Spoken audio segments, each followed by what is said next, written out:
धक्कादायक बातमी येते गोंदियामधून।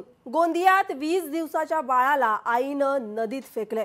गोंदिया जिल्ह्याच्या डांगुर्ली या ठिकाणचा हा धक्कादायक प्रकार आहे।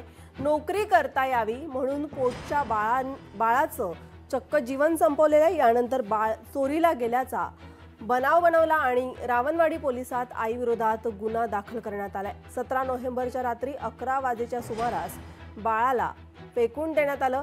रावणवाडी पोलीस ठाण्याअंतर्गत डांगुर्ली या ठिकाणी 17 नोव्हेंबर रोजी रात्री 11 वाजण्याच्या सुमारास 20 दिवसाचं बाळ चोरीला गेल्याचं प्रकरण उघडकीस आलं। या प्रकरणानं एकच खळबळ माजली।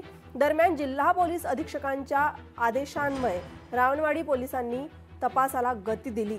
19 नोव्हेंबर रोजी महाराष्ट्र मध्य प्रदेशला जोडणाऱ्या वाघ नदीच्या पात्रामध्ये त्या बाळाचा मृतदेह आढळून आला। दरम्यान पोलिसांनी तपासात आईनेच बाळाला नदीपात्रात टाकल्याचं समोर आलं।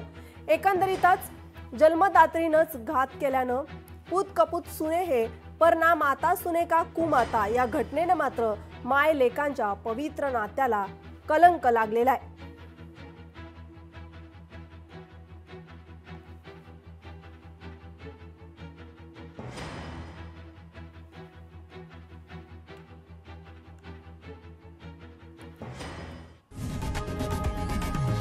लोकशाही मराठी ऐका, पहा, जागरूक रहा।